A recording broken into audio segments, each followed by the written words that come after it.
What's up, guys? This is Coach Callie V, and this is the Callie V podcast, Owning It. And today's episode is a special one. It's for you, the parents. Let's get into this. Parents, you have taken your daughter as far as you can. If you're a parent of a pitcher, this is for you.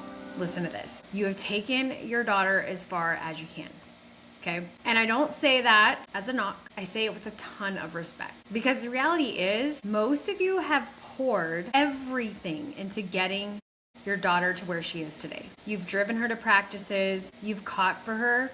You've encouraged her when she's struggled. But now you're sitting here and you're thinking, okay, what's next? How do I actually help her get to the next level? And if you're really honest with yourself, the thing holding you back from getting her more help is this. I don't know if she's actually gonna put in the work. And that's real fear because you don't wanna invest time, energy, money into something she's not gonna fully commit to. But here's the truth. I need you to understand this. Nobody is born knowing how to do anything. Not crawling, not walking, not even running. And your daughter just didn't wake up one day knowing how to pitch. Everything she knows right now was taught, guided, and repeated. So when parents say, I wish she wanted it more and I would totally get it for her, what they're really saying is, I don't know how to help her build the habits to want it more. Hi guys.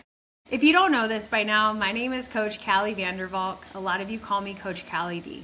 I've been a pitching coach for nearly 30 years, and that's not even counting my experience of playing. I honestly cannot remember a memory without softball in my life. My mother played softball. She was actually my first coach. I mean, she played so much, she slid into home plate when she was 7 months pregnant with my sister. Yeah, and my sister's older than me. So, anywho, the reason why I'm letting you know this is because in today's day and age, you guys as parents have so much access to so many things around you on how to make her faster, throw more strikes, throw the curveball, throw the changeup. But nothing is truly coming around your daughter like the KVS mentorship. With almost 30 years of training pitchers specifically, I have found the best way to build a pitcher is to always start with teaching the foundation, right? You want to teach that solid foundation in their pitch, but you have to go further. It's way more than teaching them to throw strikes and teaching them to throw fast. It's where we're going to put this pitch in order to throw the next pitch, right? But then teaching them how to live one pitch at a time. I know your mind probably just went, what? Wait, you want my kid to do what?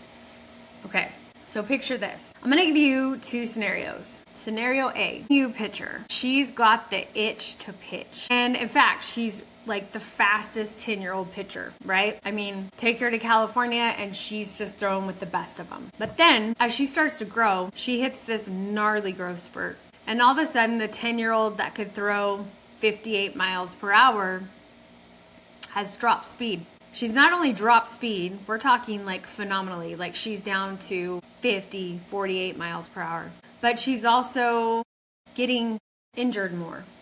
Okay, picture this. Now she's 14U. She's starting to get her speed back, but now she's below average for a 14U pitcher. She's had a couple knee issues, maybe got her knee even scoped, okay? And now her shoulder's starting to hurt. I want to ask you this. How do you think her heart feels? It's a really good question, and not a lot of people stop and think about it.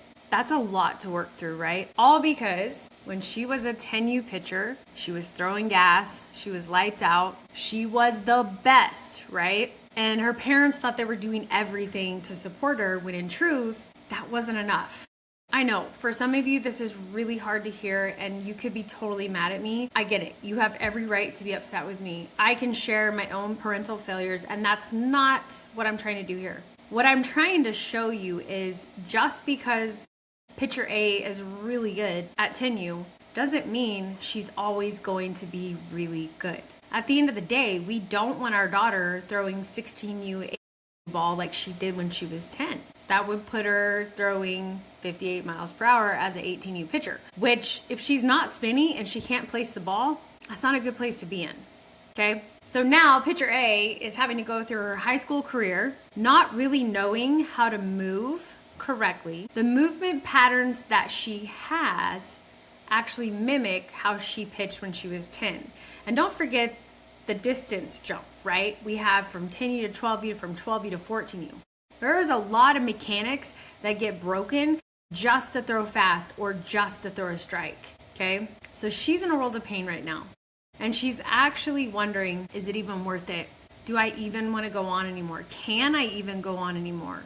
I don't even know if I can be fixed to go on. There's a lot of issues that come into play there. And it really truly starts in the foundation of her pitch. See, the foundation of the pitch is something that is going to go with her to grow with her. So each growth spurt she hits, she's going to have the muscle memory, right? Of the movement patterns that built her. They're going to keep building her, rebuilding her each time she hits a growth spurt, okay? Now you may be asking yourself, how do I know when my kids hit a growth spurt? If there's inconsistencies in her pitch, like if she goes from like, let's say, usually striking batters out pretty quickly, or she's throwing a lot of pitches in an inning, and this is happening a couple weekends in a row, 3-4 times in a row, take a breath, mom and dad. It's okay. The best advice I can tell you to do in this is just to remind her that this is going to pass.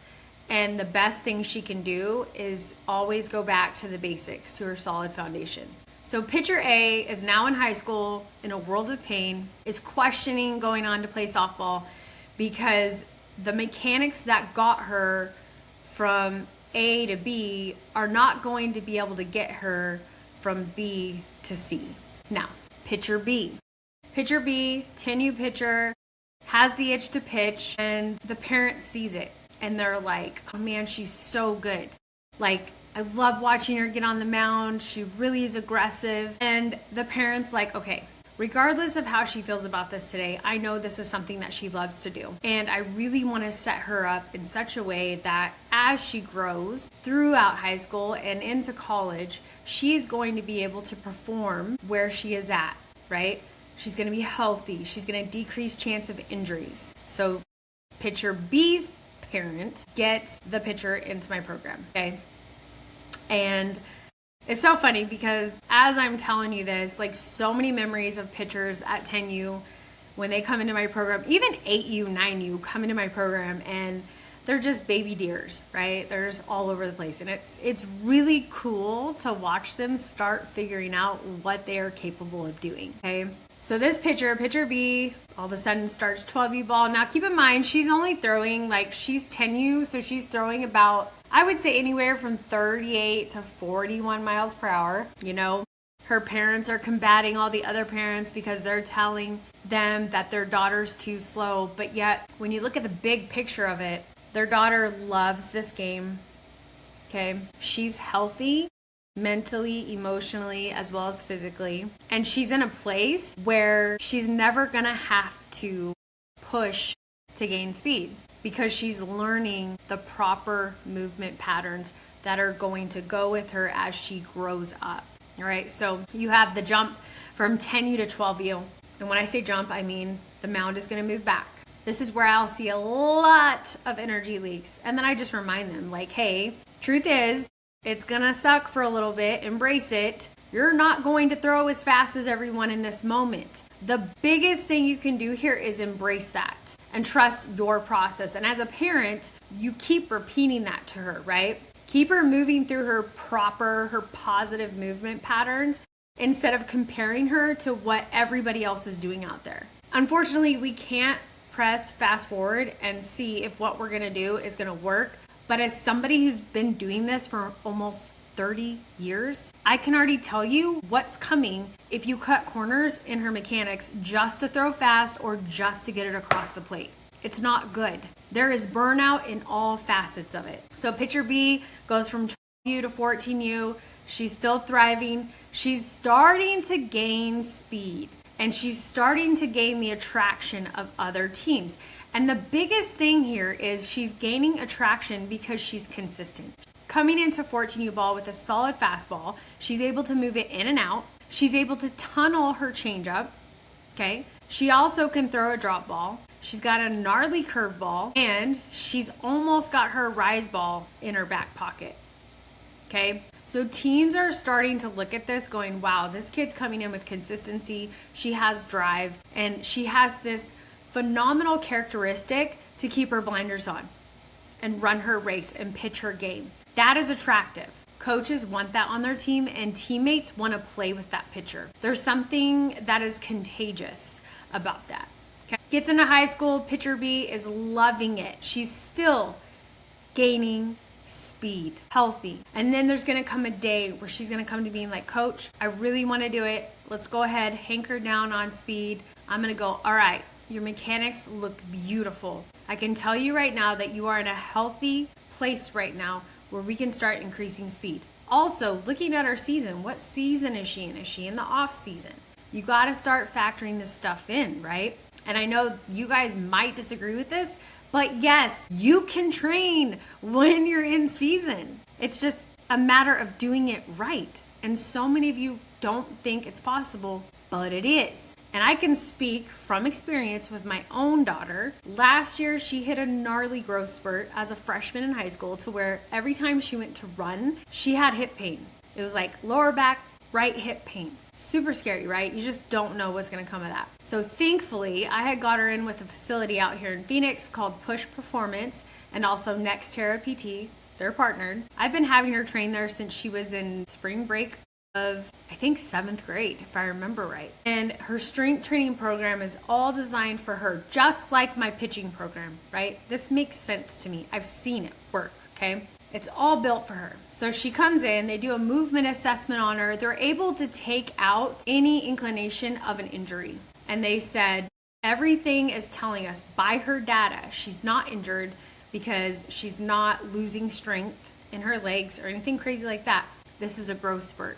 I can't even make this up. It literally lasted 3 weeks. How long do you think growth spurts last? Anywhere from 3 to 4 weeks. And it was gone. They said it was just the top of her iliac crest. It was just capping off. She was a freshman. She was 14. Now she's 15. So she's coming up on like the last of, a couple growth spurts. And guys, growth is not easy. There's a reason why they call it growing pains. So again, back to the foundation of the pitch. Because pitcher B had a solid foundation in her pitch, she's able to move through her growth spurts with positive movement patterns. She's not creating short-term success and then creating these huge gaps in her mechanics where she's leaking energy. See, when you create the gaps in your mechanics, you're actually robbing yourself of your future success. You're getting today's success, but down the road, you hit a wall, okay? So my question to you now is, if you're still listening to this, which I hope you are, which pitcher do you want? Do you want pitcher A, who you're just gonna wing it and you're just gonna have her train with anybody, and better yet, you're gonna have her travel ball coach? This is no pun towards travel ball coaches. I coach travel ball too, but you can admit it. You guys don't know everything about pitching unless you have somebody designed on staff for pitching. Okay, so if you're gonna have your daughter be coached by one of her coaches who coaches travel ball, where's the program? Where's the growth? Where's the system? Where's the progress? Where's the accountability? It's nowhere. Okay, how are you expecting her to take her practice time and get it to the game? How is it translating? Well, pitcher B started with me when she was young. She set up really good positive growth building movement patterns, right, that are gonna go with her to grow with her through her growth spurts, to where when it comes time to push for speed, she's going to be healthy to do it. She's not going to be injured. She's not going to have a history of injuries. She's going to understand what she needs to do because she's going to have the system. She's going to have the programming. She's going to have the accountability. And her practice is going to transfer to the game. So which one do you want? Pitcher A, pitcher B. Huge difference, okay? And it's funny. I'm going to be really transparent with you here, and typically all my stuff is. But when I was really going in on being a pitching coach, like full time, okay, because I did it part time for years, 17 years of most of my pitching career as a coach, as a pitching coach, I was an ultrasound tech. So I understand a lot about how the body moves. I understand if something's hurting, it could be from this. I'm not a doctor, but I know enough to know what I know, okay? And I coincide it with what I do. But I want to ask you this. If you know as a parent that you've taken your daughter to where she is now and that's all you can do and you seek help, why are you not getting into a program that is built for her success? Why are you going with short-term success, like memberships to where you just type something in and you're like, oh, drag drill, I'm going to do this and I have no idea what I'm working on? How are you working that into the system, into her system? Like, how are you holding her accountable? Let me guess, you're expecting her to go outside and do it on her own. When you and I both know that she had to learn how to crawl, she had to learn how to walk, she had to learn how to run, heck, she had to learn how to brush her teeth and be potty trained. And you guys will say no to a program that could literally keep your daughter from injuries. It could keep her from the dark side of pitching. Like, yeah, we talk about it in the program, but we learn how to move through it and let it go. We don't sit in it. Okay, this position has such mental responsibility to it that if you as a parent do not understand that it's more than throwing strikes, it's more than throwing fast, there's so much more to this, there's going to be a huge gap in your daughter's development. Like, she's going to hit a wall. She's going to hit a wall. She's not going to want to do it anymore because it's going to get so hard. You know, my biggest thing with pitchers is I want to make sure I'm getting you to where you want to go. So my job is to meet you where you're at to get you to where you want to be. And you know what? Honest to God truth, there are some girls that decide after they know they've put their best foot forward and they worked their butt off, they're like, you know what? I know I did well, and I know if I stick with this, I could do something with it, but my love is on a different position. I still did my job as a coach. And there is not a lot of coaches out there that will admit that. So that's a big deal. I count that as like a win, because either way, that girl has learned so much physically about her body, what she's capable of doing, right? Mentally, what she can work through, how to look at situations and see them for what they are and nothing more. Emotionally, how to process the game one pitch at a time. This is why this position is like 99% mental. I've 0.5% legs, 0.5% arm. I'm just kidding. But I'm definitely going to go out there and I'm going to say it's more mental than you think, more mental than you know. Okay? So why not? All because you don't think she's going to put in the work. That's sad. You're literally putting your fear on your child. You haven't even given her a chance. She's obviously proved something to you that she likes it, right? But this is where I come around you as a parent and I'm mentoring your child, but I also mentor you too. Make sense? So here's the thing about motivation. It's not something that you have or you don't have. It's built, okay? It's built through structure, consistency, and it's built through being in the right environment. And this is where pitchers struggle the most. It's not that they're lazy. It's not that they don't care. They just don't have clear direction and accountability or a system that actually supports growth. I have worked with girls who have been in my systems, right? Been in my programs, and there's like, I feel like I'm not growing. I'm feeling like I just feel like I'm not changing. I'm feeling I'm not getting better. Like they just freak out. And when I go back to the program and I look at what work they've done, you want to know how much work they've done? Zero, if any. And they wonder why they feel the way they do. It's sad. It's really sad. They're expecting, they have this false sense of belief that if they believe they can be something, they're going to be that. When in truth, no. You have to actually make deposits into the belief bank by putting action into the bank. Then when it comes to game day, that's when you make your withdrawal. It's that simple, okay? This is exactly what I do in the KBS mentorship program, because pitching is not just about throwing a ball. Yes, we work on the physical side of things like mechanics, spins, different pitches. Pitch development is huge because there's several ways to grip pitches. So as a pitching coach, my biggest job as a coach is to find which grip really truly speaks to my pitcher. Not the one that I used. I'll suggest it, but she may throw a peel drop better than a turnover drop. And she may throw a peel drop with a 4-seam grip better than a 2-seam grip. Okay? Do you understand what I'm saying? Okay, good. And then also we talk about command. Okay? But that's only one piece of the mentorship program. We also train the mental side. Obviously, you've gathered that by now if you've made it this far in this podcast episode. Understanding hitters, huge. I miss the days of when I would be on the mound or even in warm-ups and I would look and I would say, okay, that's the number 1 batter, that's the number 2 batter, oh, she's definitely the number 4 batter, right? All day long. Loved it. I love teaching my girls how to size them up.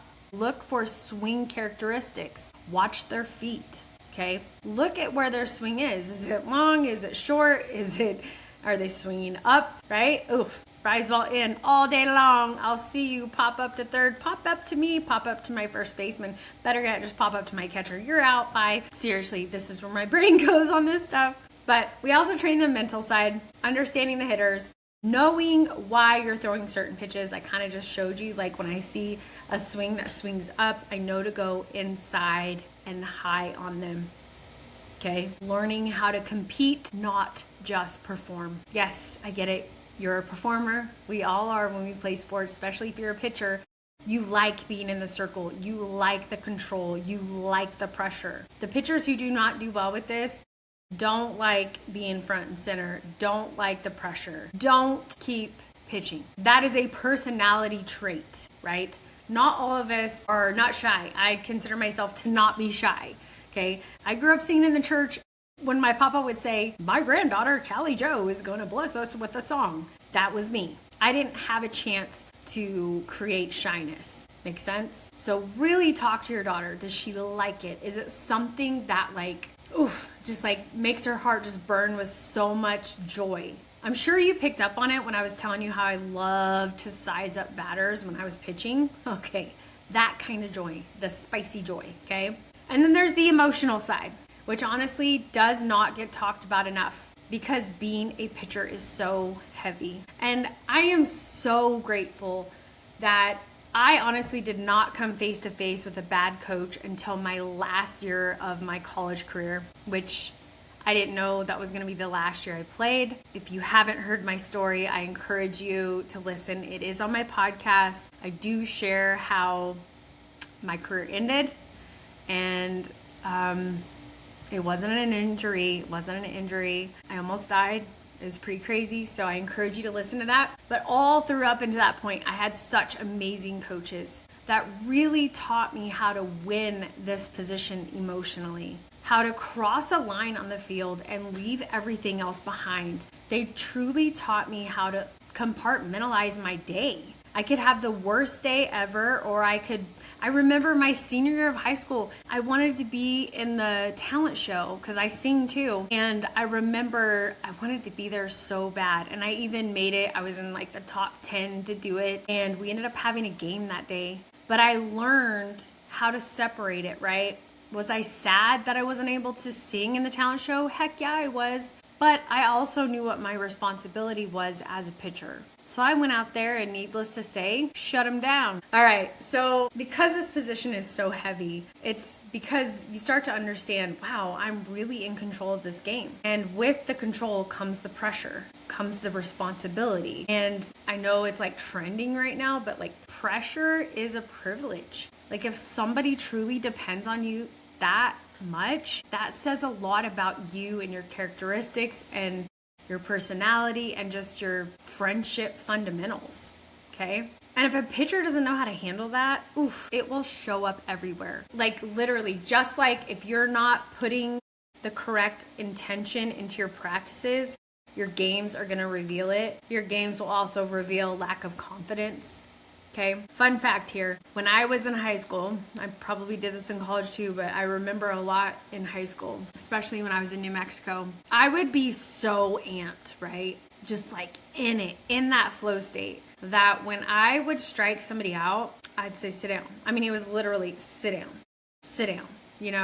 And I would look at my catcher. So it wasn't I was watching the batter, sit down. It wasn't that. It was sit down. You know what I mean? And I remember telling a couple of my pitchers this on travel ball, that I did that. And they were like, Coach, that's so cocky. And I was like, no, because you want to know what cockiness feels like? Cockiness feels weird when it comes out of your mouth. You will feel dirty afterwards, like, ugh, I probably shouldn't have said that. That's called conviction, right? But confidence, it will come out of your mouth in a flow state, and people will see that, and they will actually be more attracted to you. They will want to play with you. They will want to go to battle with you. Now, have I ever been cocky? I'm sure. I'm a shorter pitcher. But I also learned, again, from really good coaches. This is why I became a U of A fan. When I moved to New Mexico on Christmas break in the middle of my junior year, again, go to my story. It's on my podcast. It's a 4-part series. Go there. You're going to hear about it. But when I came down to U of A camps, that was something that the pitching coaches really instilled in me has nothing to do with your height. It's all about what you're willing to do. Are you willing to outwork the girls that are taller than you? And then they started to reveal like a lot of the taller girls' issues and how I didn't have those issues. I was in a really good position to work circles around them. So much so that when I would go to games, when I would go to tournaments, I would size up the pitchers that I was going to pitch against. And if they were tall, that's all she wrote. I was like, I'm coming for you. I will outwork you. And I did. And I'm so grateful for that work ethic. So grateful for that work ethic. So I was blessed with some really good coaches up until my sophomore year of college. We had a new coach on our team. And it's crazy because everything that every coach has always loved about me scared him. It intimidated him. He didn't like the fact that I could throw like 3 balls, right? Have a batter thinking that she was going to get walked and turn around and throw 1, 2, 3, sit down. He hated that. He was like, why don't you just get up there and strike her out? And I'm just like, you're such a baseball guy, because he was a baseball guy. He literally, it was his first year of coaching girls. And I'm not a yes girl, never have been. And I knew what got me to that point, and I knew that's why I was going to go on and play D2 ball.